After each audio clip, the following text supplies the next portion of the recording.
دماغ خوش بي تماشفانه هجاب بيني خوش تفي بيني خوش ويست هم خير سلامات خلق كنويا تندرستي سكن رجعوا تي في وكم زي رجع بين شنبه خلق كمنو هيا سر مجاركه تندرستي گفتگوت كن بدكتور كي بيسبورا سكن رجعوا تي في خلق كام زنديه وكان برساب كن تفري مبن سر هجمات تليفوني واتسابي 092 يكن حفت سيدوسين 092 يكن حفت سيدوسين هر وقت تماشاوانه متشوپینج در و ولات کارن کدا سوری زیده بکن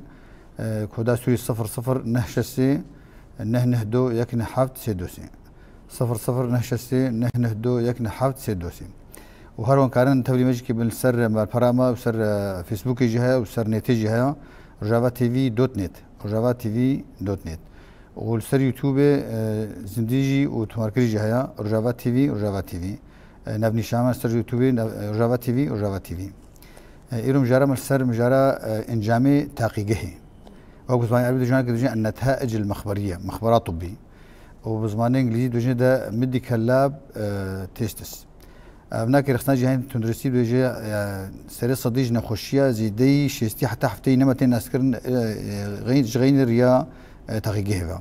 وقال نخشي تشبهنا دوجي كي وكه دون وكه نخشي كذا A B C D أفهمه يعني هر واحد قال لك يجرينجام ناس كن بتحقيقه نوتشين نخشيه تايبتيم أم جانا كم قفتوكم الدكتور جواد سليمان راون بيسبوري تحقيقه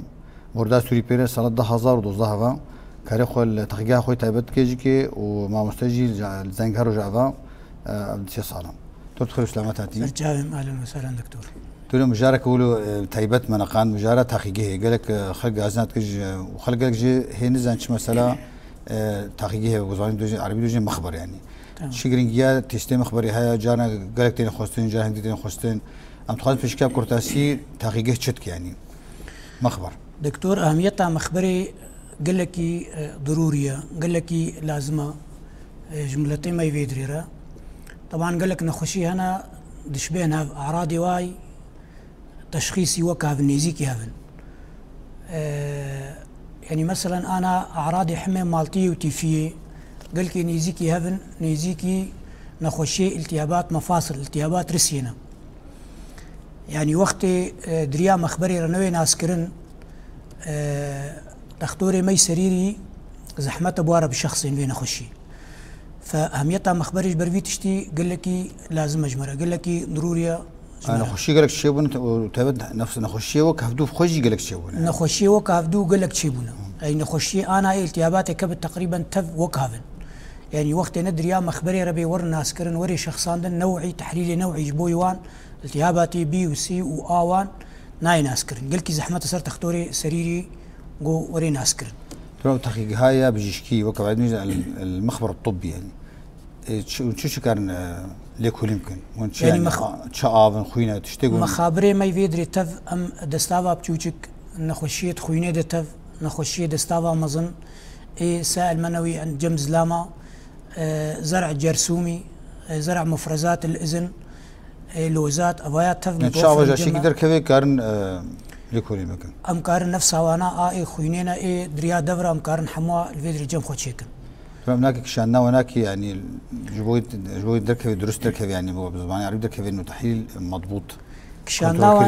كشانا ودفي هناك دقيق بي يعني مثلا انا كشانا خوينا جبوي شوارد يعني جبوي شوارد دفي بصراحه انبوك خاص هي افيك اد دوا دفي يعني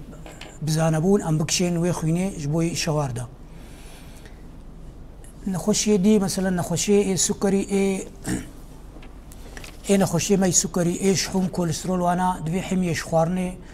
كي ماي دورا 12 ساعه حميه تشيكن ورن جبوي قنج تحليل دقيق دركبي جبوي نتيجه ناقه قنج دقيق دركبي ترى هناك همي ان السر يا خويني تي يا غري هري قال لك تي خوستن تستا خوينيا ام تخزنك شيروفك جمرو برفره تيستا خويني بصراحه شاناوي كشي راي خويني باشترا وكيجا اختي راي خويني دائما دبي نص سطحي بي دبي راي هناك يكور بهم جيبك شينا راي مظن بي راي مظن بي وبصراحه يعني CBC هاي ام جيرد بيجن تقريبا نيفي تحاليل طبي نيفي نخشيا دبي تحليل درت كفي يعني سي بي سي المفروض واش بو تماشا زين سي بي سي شيء كومبليت سي بي سي كريات اس بي واي صور وصفيحات وشبكيات حمواء ام جي دردخن زمان بدون تعداد عام يعني. تعداد عام سي بي سي تعداد عام جنا خشره افايا نيفي مشكله حل دكيج بوي نخش يعني افايا قلكي ضروري جو انسان صالح جارك يشخرا تشيكي او ششيفا وقت امكانيات هبن ششيفا صالكي كاربي شخرا تشيكي ابنا قال لك باشا ابنا كيف دي منك بلكي حركات شوي ابنا كان دي مني مايا تورناك او مجارمه السر هجمارا خويني بقشتي زمان عربي ديجن انجليزي بيجن سي بي سي اف وقت شنو خوشات دي خويا كرم بيحترم يعني سي بي سي اويا نخشي التهابات لاش انسان دهبن دردخي السي بي سي تتوجهني نحو الامراض الساريه جمل فيدي يعني نخشياتي ابيضاداتا نخشي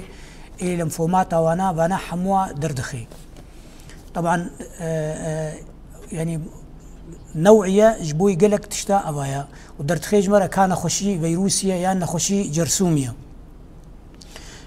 تيدا هيا فقر دم كال جم نخشها يا تنيا ابايا جيكي امجير بيجند بخضاب الدم افجي هيموغلوبين افجي سي بي سي ده ابايا تف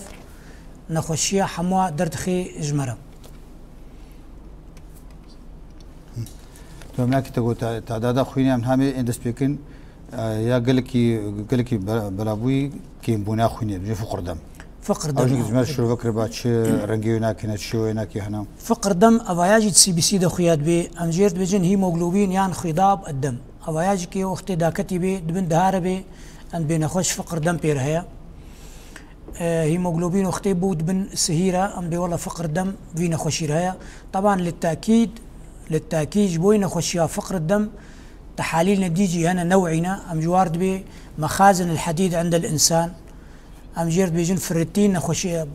تحليلك هيا ام جيرد بيجن وتحليلها دي حديد او السعه الرابطه ام فانا حموا تف نوعنا جبوي فقر دم حتى بحديني كأبنا خشيها انا فقر دم بير هيا يا تنيا تربناك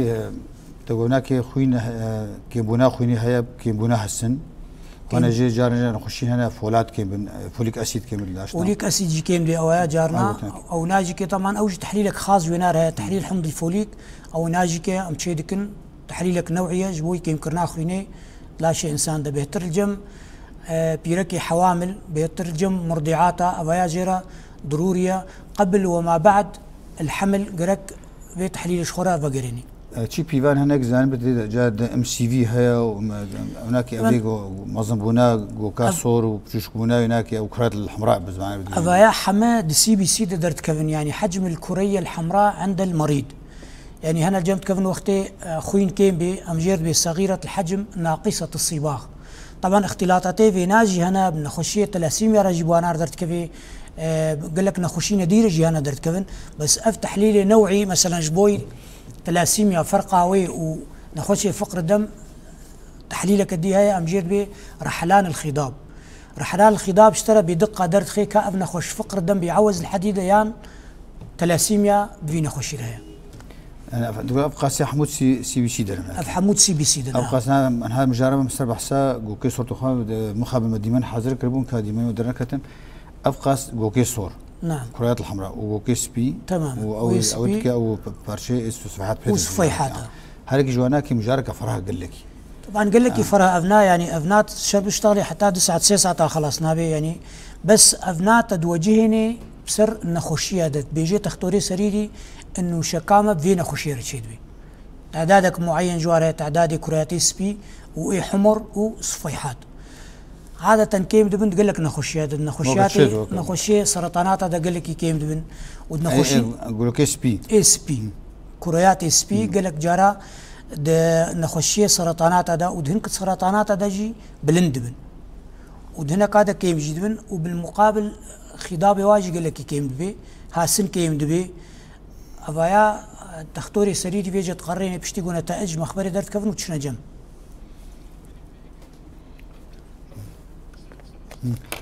هيا جمارة واد بيخو يكرن انه تشنا خشيه تقول هنك هذا مثلا خشينا خويني هنا هكا نخشي بنجشير ابن سرطان يعني هيباتيز بنجشير يا الجلوكوز بيتخي وكا لوكيميا وكا ليمفومات لوكيميات بالعاده نخشي كريات بيت دخويات كن دي سبي دخويات كن جمارا وناد بي سر 100,000 ونك جوات سر 50,000 طبعا انواعي نخشي سرطانات هنا يعني إيه حاد هنا إيه مزمن هنا هر يك جمارة كواي معين هي إيه كرياتي سبي وكرياتي سبي هنا يعني شار شكل وان هنا ام جوار بمعتدلات ام بوحيدات ام بالحماضات او انا في جهريك جوانا اف كرياتي بيض طين هلدان سر حسابي كريات البيض بشكل عام مدوجين بسر كيجا نوعي سرطاني ده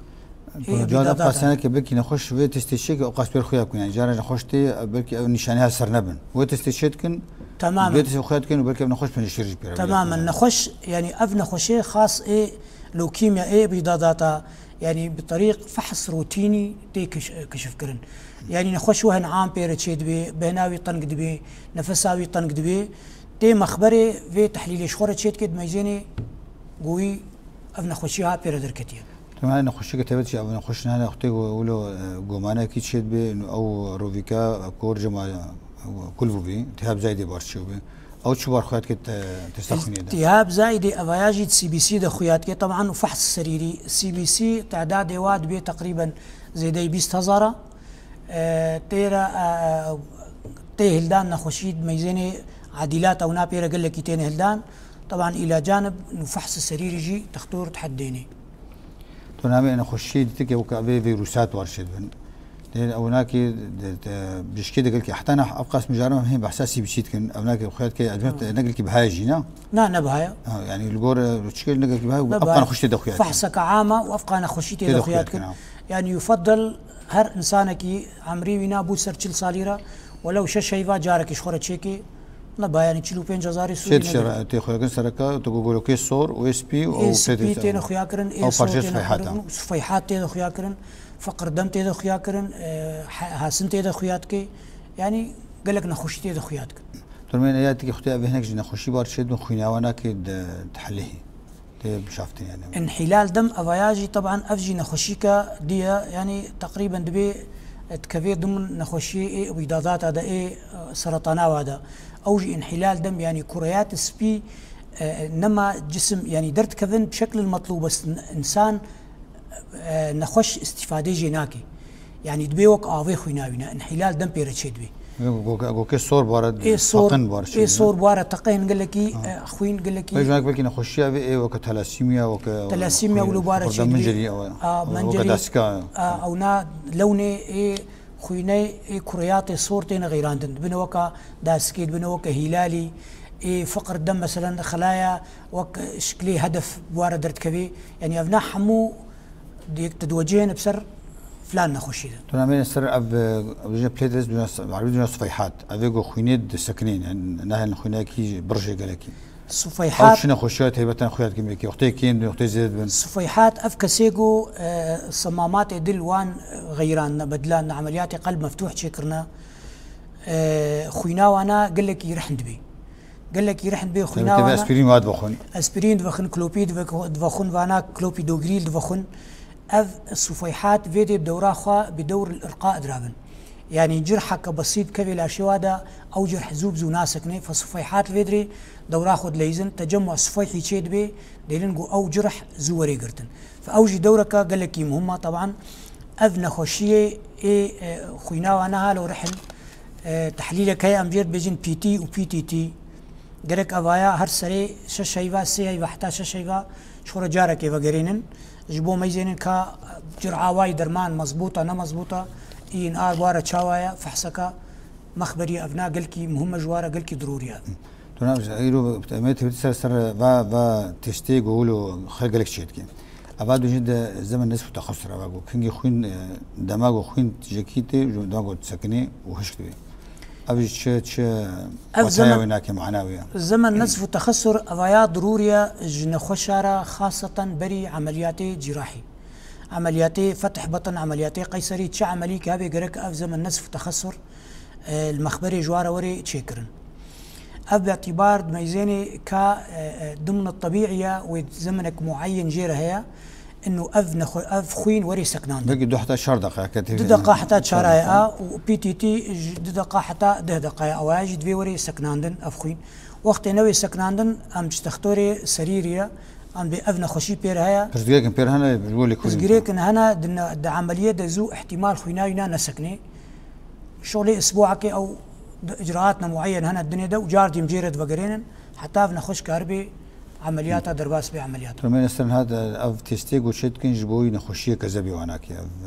او شت هي بتجمع القام شو نخشيه مي كذبي طبعا ام تفاد الشغل او بي التهاب كبد هيا وبي هيا وسي هيا ام فانا حمواد الشغل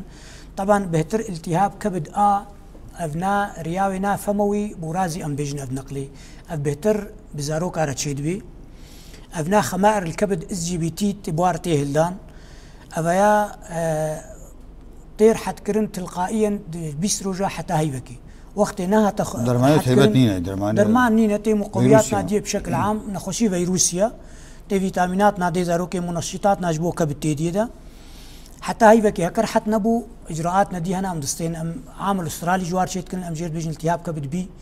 التهاب كبد سي امواج جوار شيتكن وقت حت نبو هيف كده طبعا ابناء باقجي قال لك يجير ضروريه شو باراستين يعني باراستين قال لك ضروري ابناء جينا خشي ارا التهاب كبد بي ابناء انها بصراحه قال لك الجمه دركتيه الجزيره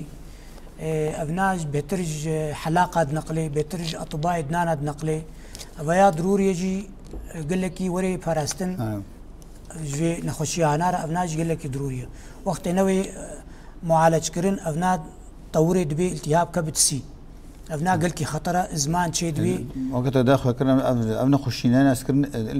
جغين ريال تقيقه ناس كرن الا دريا مخبريره دريا مخبريره نشانه حمقا وقعدونا تيسنا نشانه وانا تبوك هرنا جادي جدايه قال لك دوري هرنا خشيك دوري دي هرنا خشيك اعراض نوي معين هرنا خشيك تيستكي وي معين هيا ام تشيتكن اجراءاتنا معينه ام جنا خشرت بيجن فلان روجي دويت وري ام اشترى تشيكن حتى ابو جنها ابن خشيت بيجن تقولت يا كلبونا كذبي يا بي ابجموناك بين عام استراليا وهوكاري استرالي بيجي تشي ابنا كلنا خشيت ترسن جانا والوارد بين حتى يدعمري ابناء عامل استرالي طبعا نسبه الى عامل المكتشف الاستراليا دركته بلا ابو الدنيا ابناء الجمع قال لك هي انها او ترساولو قال لك زيدا جيرانينا اوايا التهاب كبد رحت نابي بنخش رد مني حتى نخش ساغا هر سالك امجيره دي ان اتش كن بي سي ار جفينا خشيره نكات شغل ناشو امي ميزين كاف فيروس بي اف فيروس شغاله جنبي انسان يانا احتمال او نخش حامل غير ناقل بي واحتمال اذن خش بوبي حامل يعني وناقل او يا بي او عامل استرالي بخون نقلك يترس هاي سر ترس قالك يسر نينا بس دويت جوادي تجي تخزبك باكديجي دبي ام جي باكد نام بي سي ار يعني تشيكن دي ان ميزن كاف فيروس اكتيف ناقله مفعله يا طبعا دبي خب فارز هنا المالي يي بير دايشن دبي تفش خورة تشيكن حمود فيش خورة تشيكن فينا خشي في تحليلها برقو دقيق درت خي اف تحليلها تورنها من استر هرمونات هي او يا هرمونات كي قال لك مجاكا كي جرينجا هرمونات دخونيه ده شيء كذا بهانا جيب جاكي بلي بهانا او هيك هرمونات طبعا قال لك الجماعه هنا بيتر انها هرمونات وقال لك كيم دبي مجير بيجي نقص الغده الدرقيه يعني غده درقيه او قلص الغده الدرقيه مجير بيجن تحليلك هي زي كين يعني نوعيه مجير بيجن تي اس اتش او فري تي 4 يعني تي 4 الحر ام فاتح للاجيره تشيتكن ام دميزين انكا افنا خشي هي ياتنا تو جاد قالك نخش هاي بارك اف غده يعني اف هرمجما كيم جيبي وتاني شانسرواني جو انا كي نخش نرشيتكن وتاني شان ولو نخشارة ندياربن نخشارة جارنا جي نخوياي بس بيكون نخش بخون زاني حتى تشتيشي حتى تستيشي هناك نخش نخوياناكي وخاصة الجم بيركب حمل جم بيركب حمل او عادة تي اسقاط شتيه هلدان يعني بوارا بكاريخ ونارا بغدي درقي فاف يفضل حتى حمل هيا اف جيرا وري تشيكرن اف تيستا غدي بلكي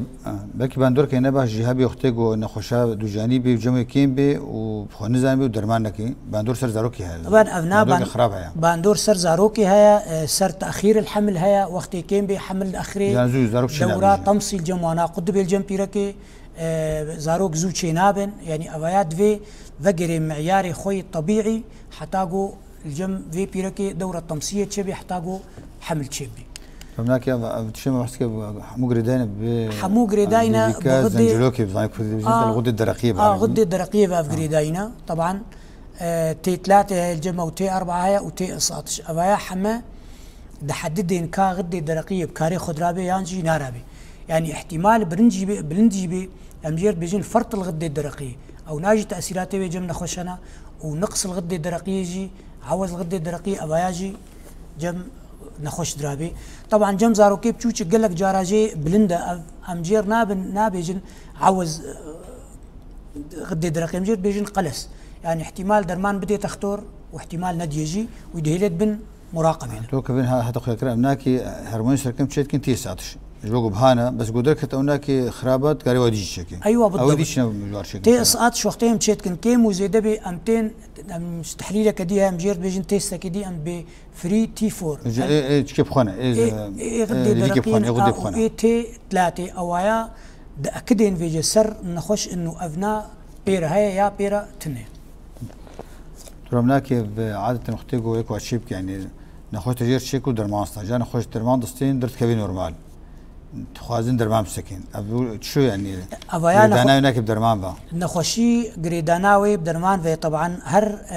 تختوري سريري هر قوتنك يج نخوش رد بيجي معنك جير هي يعني اشتد بساعات هشتي صباح في درماني فخو ساعات هشت فخو طبعا عريق ويفخوي درماني خو ودرمان شنابي بسكنين الجمخو يعني نخوش نجار نعطينا جمع دبي والله مرة طبيعي بو بس فهي داي ساي من درمان سكنان ديا شنابي بسكنيني وجارنا جي درمان زيدد وخن بلكي نخوش خوش بيرات كي تيد ميزيني قوتي صات شبيرة قلكي كيم بوا فقري جم تختوري خوش سريري جرعة وي درمان جيرا بنظمي توك فيديو من هناك يعني جارنا جي حكت حموقات شيب كي قرداي بيفا قلكن انت مكشان جوات شتكن يا سركا قلكن يا سركا تي اسقطش أبايا يا هري ودركت هناك نورمال او دي نحوجنا او دي نحوجنا اختفنا نورمال بدون الطبيعي بي اي دي نحوجنا تبشكي بان شما بهذا دكتور بشكي هناك هرمونات ابناء هرمونات طبعا تيستيوانا جدربتين تف اجنبينا كورينا بدولارتين والفيديو حتى دقيقه جما فرق عملي قال لك يعني نحق دسته يعني نحق دسته يعني بيتر انا مخابر بشكل عام يعني او في داوانا قلكي كيم بويا باعتبار فرق عملي تشيبوا يعني بري اما شكر ما بدولارك ام دي شغلين ما بدو دولارات شيت بري شكر والسرمه تقريبا 20 سنتابو انا ام ده هزار دستين حق دست تقريبا درت كبي يعني هنا كيمي دولارك يا ترى مثلا تحصل شكل تشت تستهام دستات شتكن وشان ايجو الاف شتكن ايجو جهاز شتكن اوتوماتيكي يعني جهاز طبعا جهاز تشتي اغلبيه حاليا حمو بنا اوتوماتيكي هنا بنا اغلبيه بنا اوتوماتيكي طبعا تشتن هنا دقيقتر نختي ام مجهري ميزين وام شعبات بينن انا تحليلها صفيحات سي بي سي دي اخويني او نا ازكى شخصين مخبرام استفض لهم ام شعبا صار مجهري لي ميزين بر باعتبار مبدئي جهاز اختي تخويني جارنا قال لك كيم تخويني بس بشعبا بهتر دقيقتر بشعبي خط ليد ميزيني وتيك دو دجبيري تحليلها دستافا بتشوشك جهاز جيره تنيا ام وينا تفي بشعبا تخوينن صار مجهري ام تخوينن دستافا مازن اوجكي جهاز جيره تنيا ام صار تستر دستا كيم بنا قال لك كيم بنا قال لك حنبنا اجهزه انها تون همين سر تستا يقول لك يقولوا بلا بخلك شي ترسي مساله كوليسترول او كوليسترول يعني نورمال شخاصه وكنجي بلند بي كوليسترول شخاص يعني بلندوج تي بلندوج يا ترس يا قال لك نباش يعني كوليسترول جمع الفيدي بهتر ببيرا كارتي هلدان باعتبار خوارنه تخون والسر درون المش كيما بس كيما رياضه تنيا وكوليسترول طبعا قال لك ضروريه جهر كثيره انها دراسات تالي دبيجن عمري 16 صالي دا دبيش خورا كوليسترول صالي جارك شكل طبعا وعمري سر بينجه سر تشل صاريره دبي صالي جارك شكل كوليسترول دركت حد طبيعي حتى ضصدي طبيعيه دركت سر ضصد وبيستاره ابناء دبي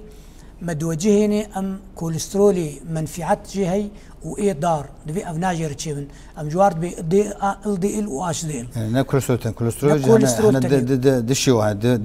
جورة هنا بالضبط كوليسترول هيا دار كوليسترول هيا نافع ال دي ال واش دي ال أفنافي جب مرد دنا خياكرن إنه أفنا خش قابلية وينا هيا إنه جلطات بيرت شيبن مستقبلا راي وينا ورنا قرتن تكلسات درايا دا تشيد بن دفي أفنا هردو ضروري جيرا تشيد بن ولو صالي جاركي عليه هنا كي بهانا سر نخش بس في داوانا قل لك إياها تماما بزيت خونية دو كدوجين شحوم ثلاثية شحوم ثلاثية تقريبا أواياجي قل لك ضروري أهميتها وينا صالي جاركي تسر عمري تشل صالي رشخورة تشيكي نخش أفناجي تشحم تشيد بي حول الكبد تشيد بي درايادة تشيد بي شحوم ثلاثية أفجي ضرورية خاصة نخشي شكر بوار بلند نخشي دل نخشي عمليات شكري إيه قساطر إيه شبكات داني أفناج وارا قلك ضرورية شحومات ثلاثية برداينا نو كيمي صدو بينجي كيمي صدو بينجي بيقلك قنجة كيمي صدو بينجي حدي صدو بينجي وبيدا أفنا توجد شماج تحقيقك حتى كتك أو شيء رنجتي غهرتن أو بيفاني وتيني غهرتن أفنا بيفاني متيني غهرتن جبر هر مخبرة كي تعاملي بشركات خاصرت كي يعني احتمال جمع حتى بصدو بينجي بشركات واسبيد حتى صدو بينجاج كيد بنورمال تيستي واسبيد شغلم أو تيست الشركة داني بحتى بصدو حفتي وبينجا نورمالا بينما مخبر كدي حتى بصدو بينجي إيرا نورمال مخبر نخش جاك ترسن نخش تي الشواك بين وكا يا شكرن هاميلي فكر ما الشكر بالصد وبيستو الشش جيب بو شكر شكري يعني ايه رسنا جهنية تندرسين الشكري طبيعي انها اخر دراسات تالي اي اوروبي دبي شكر حفتي حتى نوطونها افنا طبيعي في شكر ترس شرنين ابدا جنوطونها حتى صدودها افنا خش مستقبلا قابله جو بين خوشي نبغى نخشي بس ده شخاب يعني دبي هاي شخابي خوب باريزي شكري سبي هناك يشخر بمشي روجي بيزدقاكي صباها صدودها حتى صد وبيستو شش أفبو نخشي شكر سيرو جا سرا وي تشيك يشخرا دي جارا عريق جارا كي بيشتي فطوري أفبو نخشي شكر هات الشخصاتن جير أبو نخشي شكر تنام محسا كوليسترول أو بزي خوينكر أو تش نخش كارش خرب جوا كيم كي كنترول كيم نخش مش بري حمتشتي خوينا كي بباريزي شخورنا قال لك يبدون اعتمادي سر خضراب كي سر فيكي بكي طبعا كوليسترول قالك تشتادا نينا يعني كاري بغيرين يجبدلا غوشتي صور وبس كيم بكي بقول بين سر غوشتي ماسي هكا كاربي خضروات هكا كاربي افنا ايجو قالك يدوادا كيم مش حمتشتي ضروري ترى وبتابعين المخبري ودرماني خو شقاس بور ورزي شربه شتاني تفقراي زي دبي شقا تفقراي زي دبي شخوره وكاربي بمشي بيتر كوليسترول داتخي وشكرت شوطيني قريدانا قالك قلبون الجهه قلبونها ب قريدانا قالك قلبوني وبخوارني ربشتي وسر خوارني درون خاصه خوارنا ايفارا ويا نيروا اويا دخون خوارني جران وقال لك السر درونن افجي نباشا نش كوليسترول نش شكر ونج شحومي ثلاثي تنامين اف نهار نوج دكت يا مجارك انه سر اف تيستيغو شيت كينج بوي غريكاش بوي تتبيجو بنجشيري ادوجا تيومر ماركرز وكا يا بروستات ويا سينج يا بيسيري ويا سينج ويا كولون افجي القام شلو هنا افنا القام شلو هنا مخابري ما بهتري وادي شغلن اف ام جوارد بي واسمات سرطانيه واسمات سرطانيه ذو الانذار يعني الانذار المسبق يعني تيستن جبانا هنا يعني انذار الدنيا هي نخش قال لك بينك هي شنبوج هي غريك قال لك شنبون هي بدايتها دوي وقتي دا نخش تختور كاري سيطري سيرفي نخش يبكي زغيني تيستاج حتى ليش بقول بقري نخش بقري جانا درت كافي بريغو نخش خويا يبكي جانا درت كافي بريغو اعراض بنخش رتشيبن بانسان رتشيبن اف واسمات سرطاني اف تيستي سرطاني درت كفن علم ددن انه اف نخش تقريبا وقتي بيب كفي يعني دوجين او واسمات سرطانيه مسبقا نمجير بيجن شخوش حمون نخش على مقارن شيكن نخش كي جوجومانك تشك هبي قلت بعربي ظن سر هبي نخش كي جوجومان هبي ايه تختور بير شك تشبي فانا باعتبار هنا كي مكلف نسر نخش افايا ام جواره شيتكن هنا ايه سرطانات الثدي ايه سرطانات امعاء هنا ايه كولون هنا ايه بسرطاني بروستات هاي الجمز لام افانا حما وسمات سرطاني جانا وتيستي مشخص هنا معيارك معين جيرها بسرفي معياركت اف نخشتي شخصات انه اف نخشي بيرها تقولك شو هناك افيا بيت اسيجي يا خويني دوجاني ابجي تنك سر شروفاكش معه اش سي جي افياجي تيستكا امج نخشي خورتشيتكن ايجو حملي واد اخري ايجو حملي وانا نخويا سر ايكول جم تختوري سريري افنا نخويا افنا اش سي جي بدقه درتخي عين حتى چند روجي حمل شي بنا افنا درتخي حمل الهاجر ام جير دي هناك هجمار دي يعني رقمي هجمار دي رقم يافنا ونخوشيا جارنا جيب تختور نخويا سر ايكو خياناكي ونخش قل لك تيشي اعراض حمل بس حمل نخويا ام جفينارد بيجن حمل الهاجر حمل الخاجر خارج الرحم ايش دربي ما زاروك شو ايش دربي ما زاروك يشد باحتمال دبوقين باحتمال جهه جديده بي كيفانه هيبتها كيمترن افنا تجمع جمارا في اش سي جي جمارا فينا قل لك تهلدان سر 5000 درت كفي قيمه معياري نخشي تختوري مي سريري ويتشا خزانه اف حمل هاجر خارج دربي رحم تشيبوا ويتشا خدوي عملي او اجراءات ندي جماعه في ديخ كرنج كانه دوجاني هي بريق حتى بسر بالمجاويجي كفي افناجي فيناجي دي حتى بسرج كفي جانا بريسر كفي جدرتخي جارنا بريق بسرج كفي رجاء حفتا حشتا درتخي باعتبار رقمي درتخي بيترش تيستي دستاوا بچوچك دقيق تراويا تو هذه افي بي سي وكسي باز دسي او شنو خوش هذا سي افناجي باز دسي ام جيرد بيجن اف يا نخشيا سرطان الثدي افناجي درتخي بنخشي تيستكي قال لك دقيقه طبعا يا سي بيستو صدو بيستو جبناكي بفورن يا صدو بيستو بينج يا قوتي هلدان افيا سرطان ثدي درتخي الجما طبعا افايا يفضل هر كتشكا جو عمري بينات سر 6 صالير الزواج متاخر يفضل بيناش خورا تشيكي وتشندي جانا خاص بو غريك هبن اي شك غريك دبي سيرا دابي غرك بيتستا مخبريش خورا تشيبكي تقولون نخش نطر سنجارنا ابناكي نخشينا باش دجي تشيب نخشينا دي بنجشير ونخش نطرسن نخشينا سليم دجي جارنا تين هلدان وقتي الياف هبن وقتي ورمنا سليم هبن وقتي احتقانات يشير هبن جارنا يا سي صدو بيستو بينج افجيتي هلدان يعني ابوك دي بني دخلت كي نخشينا هنا ايه نخشي باش نخشي بنجشيرنجي جمع بلندبي نخشي جمعنا اي باجي كي جارنا جمعنا بلندبي نخشي اليافا نخشي اي احتقانات يشير بيكون جريك انا جي نخش قال لك ترصي بس او نخشيا سرطاني ما استعمل جي نخش تستيش شيكي بس ديس جيكي شروع فكرنا دفيت بجيشكي وقال تختوري خوفاغري او دفيت تيست شيكي والتختوري خوفاغري معيارك معين هيا وقتي اذ ايش سليم بتشتكتنا بيتيدا وقتي بين 6 اضعاف رقم اجمارا طبيعي به ويش اخي اجراءاتنا دي جيرد من تختور ماموغراف جيرتشيتكي تشنا دي جيرتشيتكي تشخصين انه بو سرطان ثدي توجد السوداء هاتي ديجي كيف داو هاج بوي كنترول كرانا خشي نخش في الدرما بوستين جارنا اف ماركا كيمدن جارنا افنا كيم دبيت طبعا سر درمان كيم بي لي هر فتراك وفتراك دبيت ضروري شخوره في تيستي وغيرني جارنا افنا خشي نكس بارتشيت بي ديست وغيري نخشي جار دي وغيري فضروري شخوره هر فتراك وفتراك وغيرني في تيستي سي صدو بيستو بينج هناك يعني ما بستعمل جي اف تيستي هنا جوتشيت كان نخش خرج شيء كختي بدك بلند تشتكي انه نخش وكي لي فقر حبي وقتي بلند بي لي فدفقري نخش بر اغلبيه فانا خشي اي سرطانات دفقرهن يعني نكس بار تشيد بي جارتي نخش دفقري فضروري هر فتره كي في تيستيش خورا فقريني تنعمل دستاوا بتشك افجك تيستاتو قبلناك غالبا دستاشيت يعني شعبي خذ بيني ودستي خش هناك دستاوا بتشك اب حموي بدستاشيت كن مجاري تشيت كن يا دستاوا بتشك طبعا ابناء قال لك نخوشيات درتخي التهابات مجاري بوليه درتخي التهابات مسانه كليه وحويضه درتخي درتخي نو اف كسيها رمل بير هيا رملاوي نات نوعيه بلوريا يعني رملا عاديه درتخي الجمع كخوين بناف ميزيد هي يعني انحلالات جمعي هنا هيموغلوبين جارنا تيدا ايجابي درت كبيت ميزيد ناف دستاوا بچوك يعني بصراحه دستافاب شو قال لك نخش يا درتخي مهمه جدا نخش شخورا تشيبكي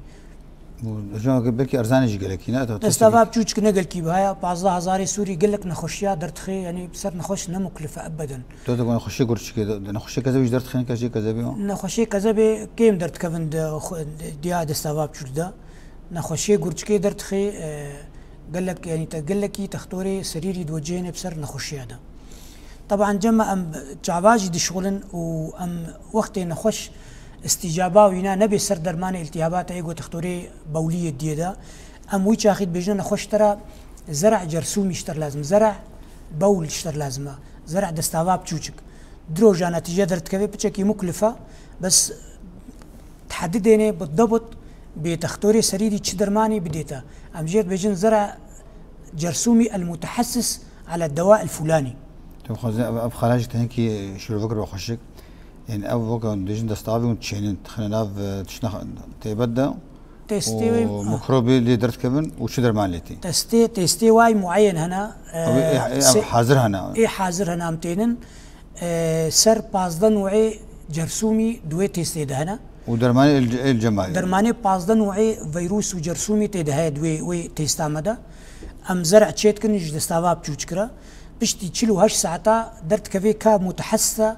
كسر كيجا نوعي في صادي حيوي اف نخشي متحسس شو ميكروبه شو ميكروبه هي ام ددن تختوري سريري وي درماني بالضبط جرد ديني نخش حد بي سبو ساعد بي ناميني تو دو ما كنا نخش بلكي دويت شكي نبخ انتيبيوتيك وانا كبري غوش روجا افايا ضروريه ساعات خشت ما ذكرت افنا دوي درماني التهابات تختوري سريري بسكنيني بريوينا كما يدرج كما يشلوها ساعتها حتى وري جمع ام زرع جرى تشيكن وش خويا يا راست ابا قلنا خش درمان بيناس كرت شو ميكروبه ونو درام شو ميكروبه يا راستي هاري صح قرك استفضلين كنا خشكي التهابات برهبن زرع جرس زرع دستافام تشوش كرش خورشيكي بري جو تختوري ما درمان بدنيدا شو تدرم بصي درمان لينوي نفساوي درماني بديدا وقت زرع تشيكر هات زرع عندن نفساوي ميكروبي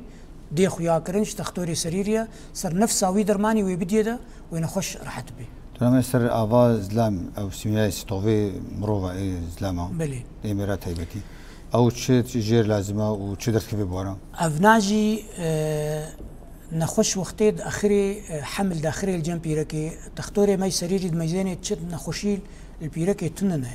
ما دوجه بسر زلاندا خويا حساني قالك دست مير خو برسي بري حموي قالك مير خو برسي قالك اويا وري برسي دستا سائل منوي ام جير بيجن افا زلام تي جما اجكي جهاز جيرنين ام تفي بمجهري تشيتكن تعدادك وي معين هي تسرح جدا مليونيرا بيجن طبيعي تشتكنينا كيمي وي رقمي بي نخش بيكون مشكله نويه هنا يا اما الدواليه او حجم الخصيه جوينانا وكافن او نخش بيكون عسكري كريل الجاكي اشعاعات نووي هنا يان في نخشيها كارك الجم بيتر الفرنيت دوري قرم يان راشتي تشتكي قال لك جران سر بشتاخوا ابنا خوشي دوالي حبل منوي تشيت كيبوارا ام اشكالي نطاف الجنفي انساني دميزين كاتشقا متحركا شقا نمتحركا شقا مشوهنا سبيرمينا كنورمال يعني سبيرما نورمال يعني نورمال عدد حركه حجم درجه اللزوجه وانا حمو اف ضرورينا تختوري مي نساي اي بوليه ليد ميزين و توجد خازن نخش هربيجي قبل قال لك نخش المال شتكم تين بك وانا كيجي ناراست طبعا تاخيرا في عيني خاصه وقتي جو قال لك يجي من ديبي جوي ما يتشلدا يعني زيدي نيف ساعتي ارقام غلط دن تحليل غلط درت كبي فيفضل علبه معقم به جارنا جمرتين علبنا نمو عقم ده يعني ما يجي ونداتكن وتختوري سرير يجي ونداتكن يفضل المخبري ديني علبه معقم دسي خو قنج بشوي وديني دوقت مناسب ده ونجهز كيك خنا بن مباشره اجراءاتنا معين هنا زين حتام لزوجتكنا محمده حتام اجراءاتنا معين هنا ليد ميزين توجا قال لك نخش غازنات كند بين قبات تحقيق ده مليون مليون كين بن زيدون اف تشي سدماينا كي نورمال ولو نورمال قلت نورمال يعني وقت نخش كيم يعني حتى ب 6000 مليون كي يجي قال لك نفرقه او فرقه قال لك مزنا الجم نخشي اي اواز لام يعني الجم نو زدركت المخبر كدي بيز دركت الجم حردوكا نورمال يعني هرتا جراسته يا ما هرتا جراسته يعني باعتبار أبعيانية جارنا خطأ مخبري هي خطأ مخبري الجم هي وجم غيري مجيها بس قدر الإمكان سري صدي نوطونه أم دحاولن إنه أفخطأ بس هناك حسبنا بشاشتين ناو شاشتي قال لك مزنة وقال لك تأثير ناكل سر نخش بس تشتنا نوعي هنا تشينابي أبناء خطأ لا يستغفر أبناء تشينابي خطأ دركبي شان شاشتي دي تشينابي أف شاشتي تشي تشينابي تيدا شاشتي تشيبي التهابات كبد نخشي دي هنا قال لك نخشي دي هنا تشينابي أبناء أرقامي مي مخابري ما تف يعني فرق زائد ناقص بلكي 1% بي ما زيد أتر رجع نخش بخوجي كي وتغيير بخوجي نفسها مخبري تشيك الصبي وإفاري نوك حدو أو تشيك نورمال بس دكتور يعني وكا تستا شكر دكتور يعني نخش جارنا جيت تستا شكر وقت جو تستا شكر ويخويني المالك شين وين جمع مخبري بكافي تشيك جمرة رقم فرضا صد وبيز دركت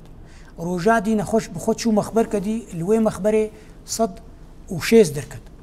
نخش بيش ما أفرقها له مزنة أو نخش نزاني إنه خوين كشاند حتى هاد جماعة أو كريات سبي ويشكري حمو يدخل كريات سبي إيه حمر إيه صور دخل حتى خرجت بشكر يعني فرق بلكي ساعتك نيف ساعة قلكي فرق الشكر شكرت في الجماعة وري دانينهم بشغل جبر فيك نخش نزاني إنه شما نقبا في مخبري وفي مخبري ده رقم نوك هذا يعني نخش شكري كيف خوجي كي ديو دستيني ديو دستيني نخش نخوشي يعني تحليلها شوارد وين نخش مشفى وطني الويدك شينن وين جمع مخابري سوكي ام نزانن اف تشاواك شانديا ان بوباوي نظامي نظامي شجرايك شانديا شلوك شانديا شجرايك شانديا يعني نتيجه بصراحه ام مشكوكه تيدا ام بوي ام كاربن بشترم جي نخش ربينن ام سر تحليل الدينن العين مرسله انه عيننا الجماعه باقي شاشتي قال لك بد انجامي ده قال لك دبي انجامي ده دركفن يعني تمام تستايا دست افامازن اوج كي قال لك نخش ما لينا برسنكي او شو درت كذي بكيرا دستافا مازن او ياجي ضروريه المخبري وريدانين يك دستافا مازن هي تشقا ضمن حراره الجسم دبي عمليه بيزنن بهتر نخشيتين خياكرن نخشي سوء هضم تينا خياكرن نخشي التهابات امعاء تينا خياكرن نخشي قال لك نخشي طفيلياتي تينا ناسكرن نخش اسهالات او نا يعني جيارديا قال لك جوانا قال لك نخشي ايه كرماما انا حمد نخشي دستفا مازن درت كفن مدوجيني بسر سوء هضم ده الياف الحميه غير مهضومه درت كفن يعني قال لك نخشي بصراحه تيدا درت كفن يعني دستاوا مازن نخشك نافي كوليستان حمو عمودة برسيد بأف تيستايا كلسي ويا فيتامين دي 3 ايوه ابش قلت كتير نخصنا اف شوت هي وانا كي اعراضي وينا طبعا تقصف بورير شيد بين نينوكي وادش كين بهتر الجم بيركي متزوجين جبرجو استهلاك هي قال لك نقص كلس شيد بي وفيتامين دال 3 أعراضي وهن عام تشيد بي مفاصلي واتي شين بيرك دائما تحسي تعبانة أبناء تشيد كل مخبري جم جنابه تروكت جم جنابه بهتر الجم زلامة الجم زلام بهتر بيشتي عمري شيء صالي درت كبي أعراضي وينا أو جي اي فيتامين دال 3 تستوي وينا هنا تشيد كل المخابرة طبعا هردو بفقري داي نجي يعني بهتر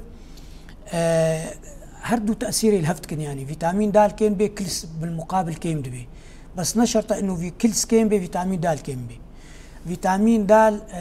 امتصاصا وينا جارنا الجم نخشنا قال لك كيما بيكون مشاكلنا واي هضمي هنا او يفضل درماني خوفخن مع وجب الدسم جبرقو او منحله في الدسم فيتامين دال طافق جي كده طافق قال لك دورا خد ليزي دبي مفاصلي خوا درخن وكابوكي خوا الصباح دورة ساعات يازدا 20 دقائق ساعتين خبدنا طافكي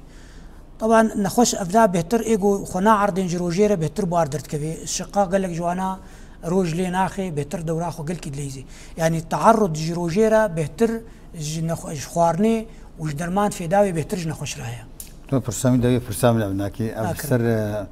عطش بيئة ونسي أبناك بزماني عريض جدا المخزون السكر خضاب الجلوكوز يعني أبن هابت أبتشتاقك خدشيت كي قريداي بنخشاش شكرفا اف شوته وينك شخص نورماله خدا بالجلوكوزي ام جيرد بيجن ام ديجن سكر التراكمي